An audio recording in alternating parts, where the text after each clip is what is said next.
Sa pagbubulay-bulay po ng salita ng Panginoon, please turn with me to Revelation chapter 5, verse 1 hanggang sa verse 5. Revelation chapter 5, verse 1 hanggang sa verse 5. At para po sa ating mga bisita, tayo po ay nagkakaroon ng expository series sa Book of Revelation. Nandito na po tayo sa Revelation chapter 5. Ang sabi po dito, at nakita ko sa kanang kamay ng nakaupo sa trono ang isang aklat na may sulat sa loob at sa likod, na tinataka ng 7 tatak. At nakita ko ang isang makapangyarihang anghel na nagpapahayag sa malakas na tinig, sino ang karapat-dapat magbukas ng aklat at magtanggal ng mga tatak nito? At walang sino man sa langit o sa ibabaw man ng lupa o sa ilalim man ng lupa ang makapagbukas ng aklat o makatingin man sa loob nito. Ako'y labis na umiyak sapagkat walang natagpo ang sino man na karapat-dapat magbukas ng aklat o tumingin sa loob nito. At sinabi sa akin ng isa sa matatanda, huwag kang umiyak. Tingnan mo ang leon sa lipi ni Huda, ang ugat ni David, ay nagtagumpay upang mabuksan niya ang aklat at ang 7 tatak nito. Purihin ang Panginoon sa pagkabasa ng kaniyang salita. Kung meron pong isang katangian na naglalarawan po sa mundo na ating ginagalawan, ito po ay ang espiritu ng self-sufficiency, na kayabangan pa rin po mga kapatid, mga kaibigan. Ang tao ay napakataas ang pagtingin niya sa kanyang sarili, ipinagmamayabang niya ang kanyang scientific achievement, ipinagmamayabang niya ang kanyang technological advancement, ang kanyang political institution, at meron pong delusion ang tao na siya ang master ng kaniyang sariling destiny. He is the captain of his own destiny. At sinasabi po sa atin na kung ang humanity ay bigyan lang natin ng tamang education, kung magkakaroon lang sana tayo ng sapat na political organizing, kaya daw nating itatag ang isang utopian world, yung mundo na mapayapa, merong kapayapaan sa buong lupa, at masolve natin ang complexities ng kasaysayan ng mundo. Pero that is a delusion po mga kapatid. Yan po ay isang kabulagan, yan po ay isang kasinungalingan. Kasi kung titingnan po natin ang tunay na kondisyon ng sangkatauhan, kung talagang nais po nating makikita or makita ang utter bankruptcy ng lahat ng human potential, kailangan po nating timbangin ang tao sa timbangan po ng ating Panginoon. Kailangan po nating sukatin ang tao sa sukatan po ng ating Panginoon. You must turn with me to the dramatic scene na matutunghayan po natin sa Revelation chapter 5. Dito po sa Revelation chapter 5, ang Espiritu ng Diyos, ang siyang nagpapakita sa atin, binubuksan ng banal na Espiritu ang trono doon sa sangkalangitan, doon sa langit. Doon sa langit, trono ng ating Panginoon. At ano ang matutunghayan po natin sa langit? Gaya ng nakita ni Apostle John sa kanyang vision. Hindi po natin makikita ang isang tao na bumababa sa kalangitan at kiniklaim, or hindi natin makikita ang tao na umaakyat sa kalangitan at kiniklaim niya ang kanyang destiny. No. Ang atin pong makikita ay ang infinite, banal na Diyos na siyang may hawak ng hindi na nababagong decree ng kasaysayan sa kaniyang mga kamay. While all creations, mga anghel, mga tao, archangels, mga hari ay tahimik na tahimik, helpless and unworthy. Kahit gaano pa kayaman ang tao, kung babawiin na ng Panginoon ang kanyang buhay, ay wala pong magagawa ang kanyang kayamanan upang i-extend ang kanyang buhay. Ganon kainutil ang tao, and yet man thinks that he is the captain of his soul, he is the master of his destiny. Sa ating pagbubulay-bulay ngayon sa salita ng Diyos, itaas po natin ang kaluwalhatian ng Diyos at ibaba natin ang kayabangan ng tao, at naway ang banal na Espiritu ang kumilos sa ating puso upang tayong lahat ay magpatira pa sa ating Panginoon. Meron pong tatlong bahagi ang ating pag-aaral ngayong gabing ito. Una, the sovereign decree of the Father's hand. Pangalawa, the universal silence and the helplessness of creation. Pangatlo, the conquering lion and the soul mediator. At naway tulungan po tayo ng ating Panginoon. Tayo po muna ay manalangin. Once again, dear Heavenly Father, this is a very difficult book to study, but this is part of the canon of the scriptures. This is part of your divine revelation. And your word clearly tells us to preach the whole counsel of God.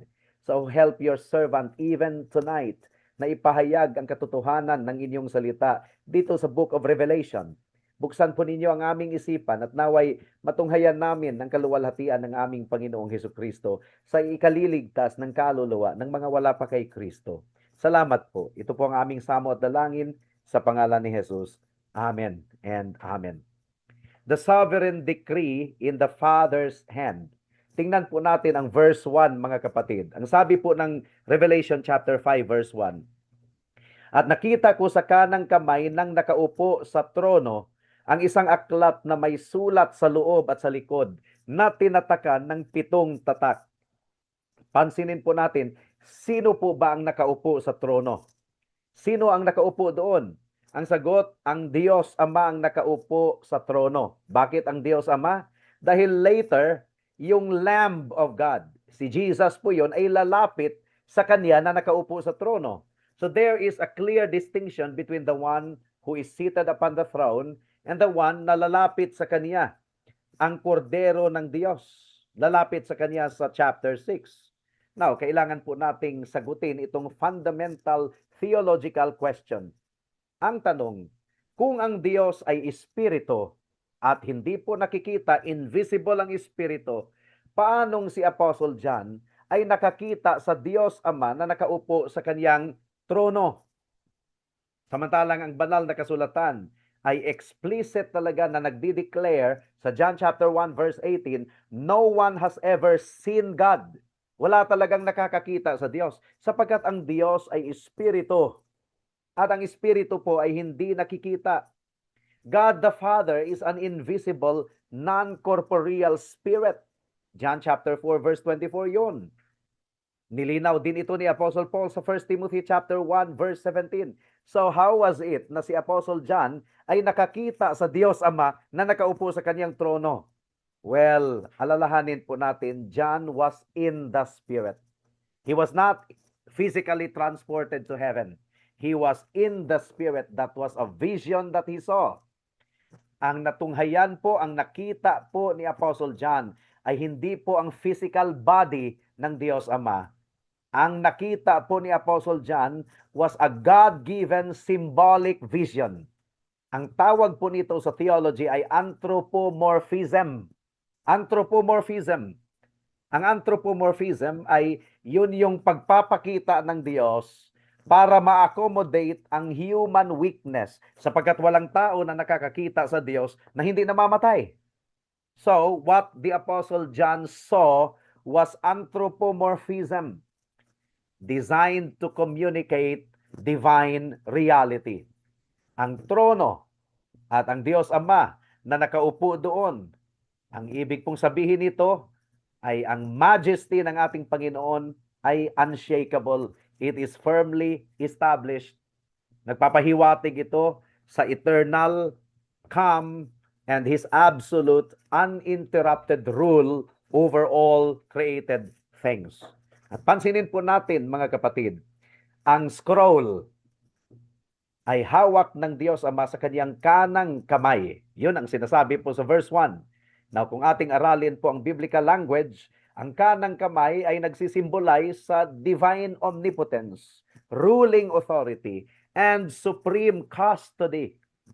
Ang Diyos po ang may hawak sa lahat ng kasaysayan dito sa mundo. The scroll itself, written within and on the back. Di ba? Merong sulat, fully sealed with 7 seals. Nagre-represent po ito sa ganap and comprehensive na decree ng ating Panginoon na hindi na talaga mababago. Silyado na po ito hanggang sa wakas ng ating buhay dito sa mundo. So the scroll contains both the execution of His righteous judgment upon a wicked world, and the final glorious redemption of His elect. Ang tanong dito, nakikita mo ba ang katotohanan na naiproclaim sa passage na ito? Ang history po, mga kapatid, mga kaibigan, hindi po ito chaotic series of random accidents. No, ang history is His story. Kasaysayan po ito ng Diyos. Itinakda po ito ng Diyos. Ang kasaysayan po, hindi po ito series of random accidents. Hindi po dictated by earthly despots ang kasaysayan. Hindi po political parties ang nagdadrive sa buong mundo or ang financial market. The entire blueprint of cosmic history ay nasa kamay po ng ating Diyos, Ama. Si Benjamin Keach, noong kaniyang ipinaliwanag ang divine providence, ang kaniyang sinabi, God's decrees are like mountains of brass. He holds the execution of all things in His own right hand, so that no creature can add a single line to His purpose, nor blot out a single judgment which He has determined. Kaya nga, dapat itong magsilbing comfort sa bawat isa sa atin, para sa lahat ng mga anak ng Diyos. Though the nations rage and earth be shaken, kahit ang buong mundo ay ma-shaken at galit na galit ang mga bansa, the Father sits upon His throne, holding your destiny and the destiny of the world firmly in His almighty hand. Ganun po ang ating Panginoon. At ito ang ibig sabihin po sa verse 1, mga kapatid, mga kaibigan. Dumako na po tayo sa pangalawang punto. The universal silence and the helplessness of creation. Anong sinasabi sa verse 2 hanggang sa verse 4? Makikita po natin na na-expose talaga ang creatures, ang nilikha ng Diyos in a most dramatic fashion.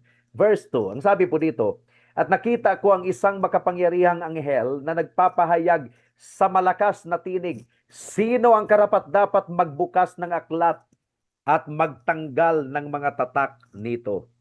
Now, ang tanong, bakit ang anghel na makapangyarihan ay nagtatanong? Hinamon po niya ang lahat.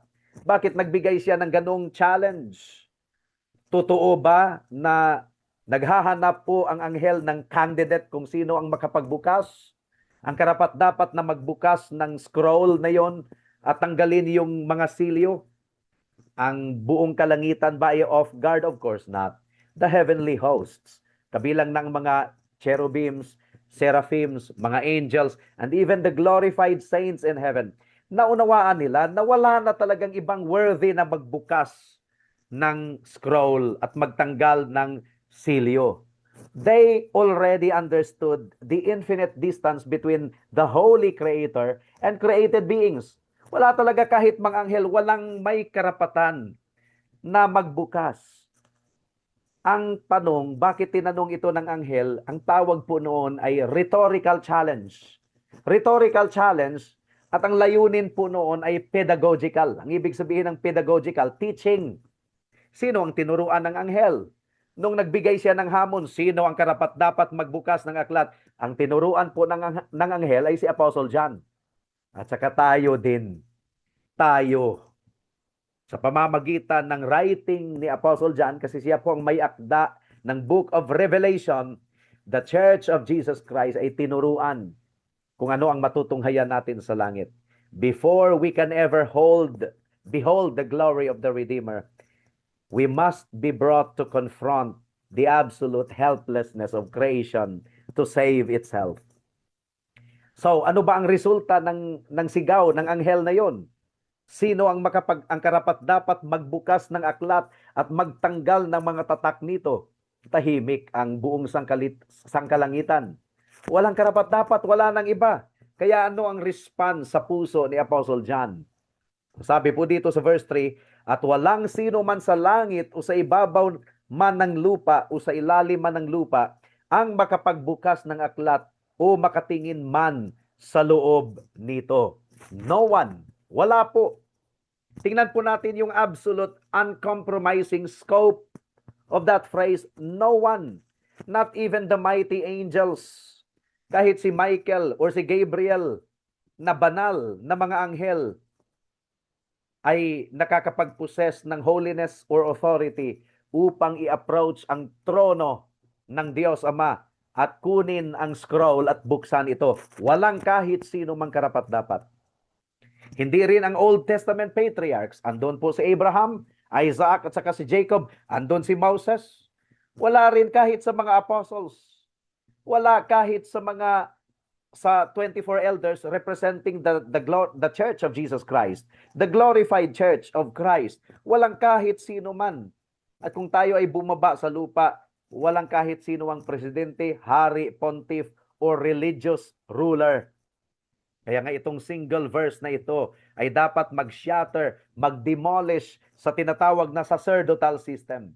Kabilang na po ang blasphemous claim ng papacy na inangkin nila ng Papa ay ang Vicar of Christ at siniset up ang earthly mediator between God and man.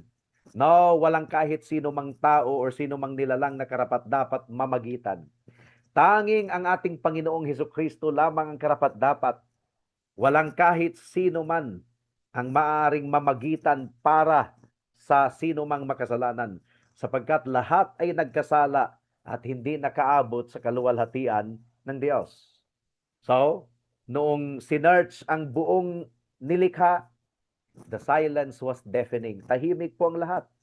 At ano ang reaction ni Apostle John sa verse 4? Ang sabi po sa verse 4, ako'y labis na umiyak sapagkat walang natagpuang sino man na karapat-dapat magbukas ng aklat o tumingin man sa loob nito. Ang tanong, bakit umiyak si Apostle John? Bakit siya umiyak? Dahil for a brief moment po mga kapatid, nagkaroon po si John ng spiritual amnesia. Nakalimutan niya ang ating Panginoong Hesukristo. Doon siya nag-focus sa mga nilalang. Walang kahit sino mang karapat-dapat. Nakalimutan niya si Kristo na nabuhay muli mula sa mga patay at tinalo ang kamatayan. And so the Apostle John temporarily fell into bitter grief. Now, pakinggan ninyo itong illustration na ito. For example, merong isang traveler na nakarating po siya sa isang chasm. Ang ibig sabihin ng chasm, merong malaking bangin na hindi niya kayang tawirin yung kabilang panig ng bangin na yon. Pero kailangan niyang tumawid kasi meron pong apoy na humahabol sa kanya. So just imagine the scene, mga kapatid. Burning forest.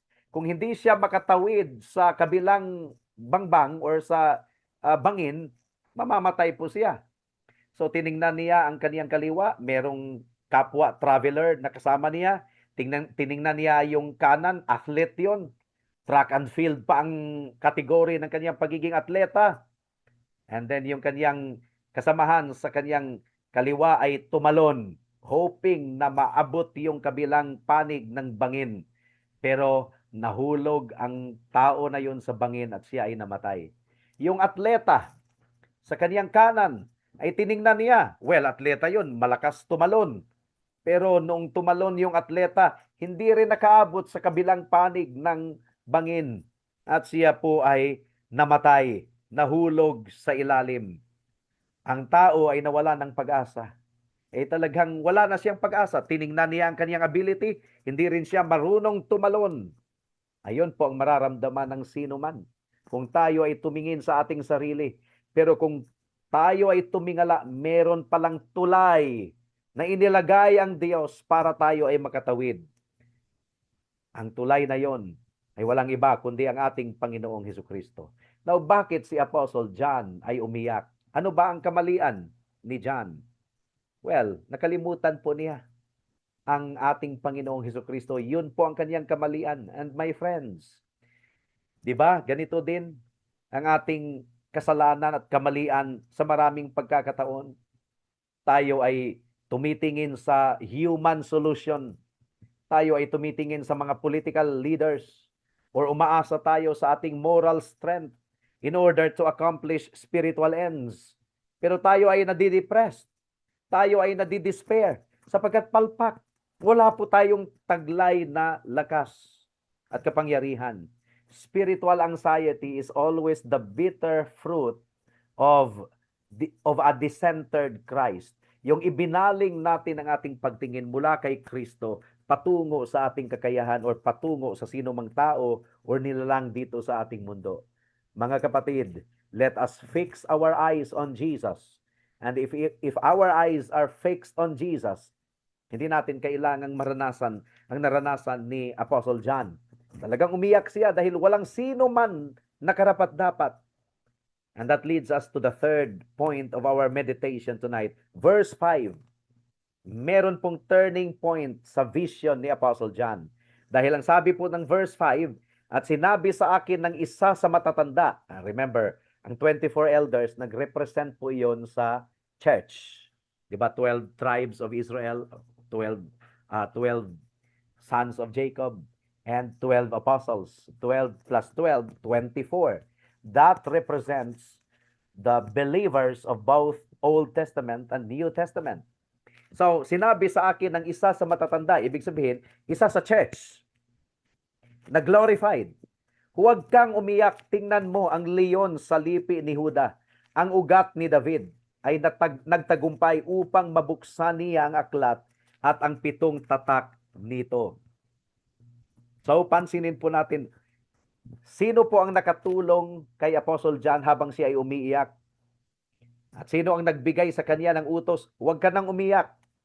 Hindi ni-rebuke ng elder na yon si Apostle John dahil siya ay mahina, pero gently ni-redirect po ng one of the elders na yon ang paningin ni Apostle John away from creaturely helplessness at itinuon ng elder na yon ang attention ni John sa person and work of Jesus Christ. Kaya sabi po niya, tingnan mo, behold, tingnan mo si Jesus. And what a beautiful picture of the ministry of the church. Because the 24 elders represent the church triumphant in glory. Now, papaanong ang church triumphant ay makakapag-minister po sa church militant na hanggang ngayon ay nag-i-struggle dito sa lupa? We are the church militant sapagkat buhay pa tayo.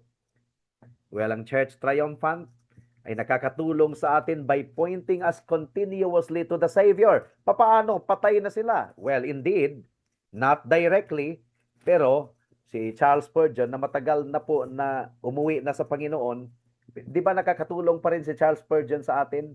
Sa papaanong paraan? Sa pamamagitan ng mga libro na kaniyang sinulat.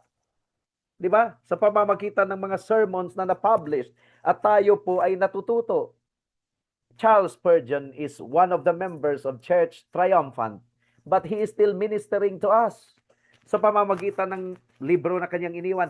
The same is also true with Martin Lloyd-Jones, the Puritan writings, the Spirit-inspired writings of faithful preachers of old, Puritans, Reformers, and our Reformed Gospel forefathers, na kahit sila po ay patay na and yet nangungusap pa rin sila sa atin, echoing the elders' timeless word, stop looking to yourself. Stop looking to the world. Behold your conquering King.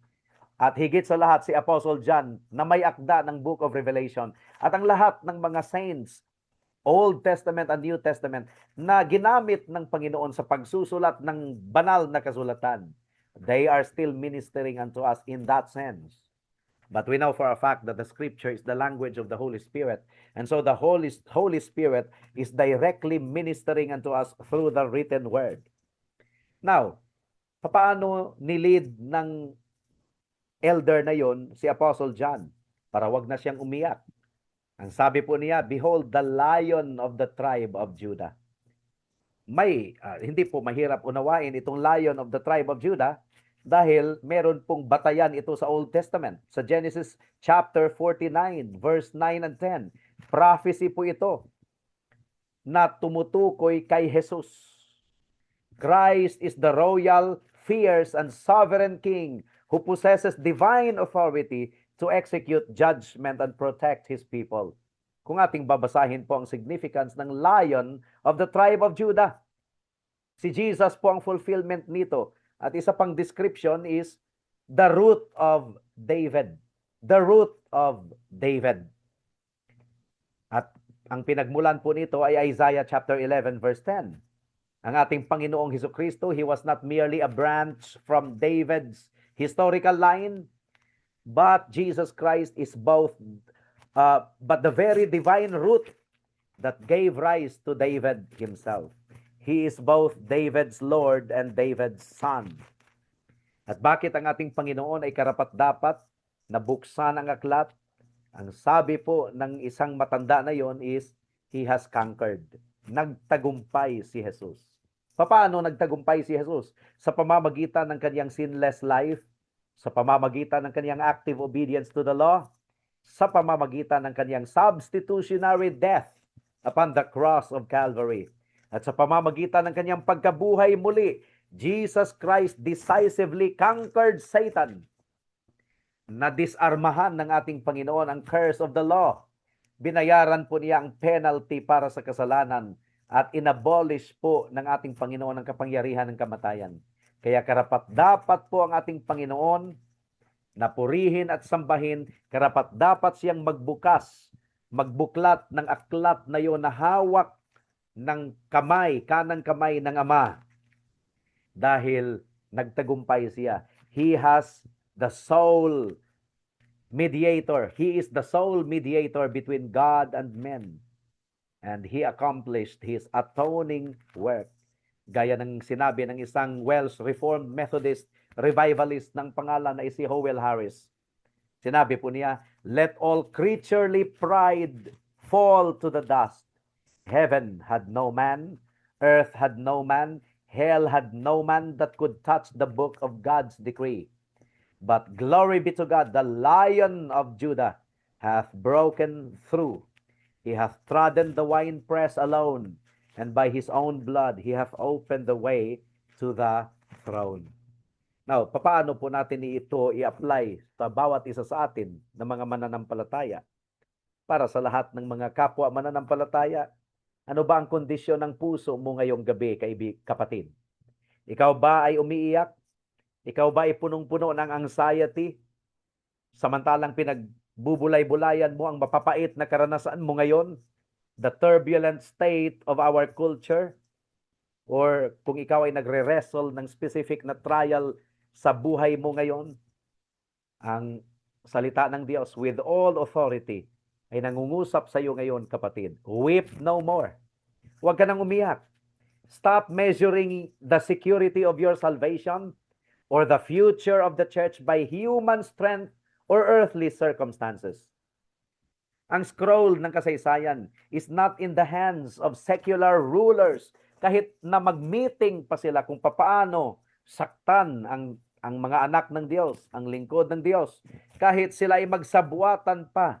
Pero ang may hawak po ng lahat ng kaganapan ng kasaysayan, ang may hawak ng kaluluwa mo at kaluluwa ko, ay ang ating Diyos. Wala pong nangyayari na tsansa. It is in the right hand of the Almighty Father, and the Lion of the tribe of Judah has already conquered. Yun ang batayan ng ating confidence. Sabi po ni John Gill, Christ's taking the book and opening the seals is the clearest proof that all history and all salvation are in His hands. Therefore, let the saints rejoice, for their Redeemer is strong. The Lord of hosts is His name. Kaya nga, ang ating pagod na kaluluwa ay dapat magpahinga sa total sufficiency and absolute worthiness of the Lord Jesus Christ. Huwag tayong tumingin sa ating kahinaan. Let us look away from human helpers and let us fix our eyes daily upon the Lord Jesus Christ alone, solos Christos. Now, para sa mga kaibigan natin na wala pa kay Kristo, tingnan po natin ang vision ni Apostle John, kaibigan. There is a scroll in the right hand of God. At ano ang laman ng scroll na yon? Ang laman po ay ang final, unalterable judgments of Almighty God against sin. May hatol ang Diyos laban sa kasalanan. At naway pakinggan mo ito ng maigi, kaibigan. You cannot open the scroll, nor can you stand before the God who holds it. Hindi ka makakatayo, ikaw ay makasalanan. Maring nagtitiwala ka sa sarili mong kabaitan ngayon, nagtitiwala ka sa mabubuting gawa mo, or sa religious upbringing mo, pinagmamayabang mo yan, kaibigan, but in the judgment hall of heaven, walang saysay ang merito ng tao.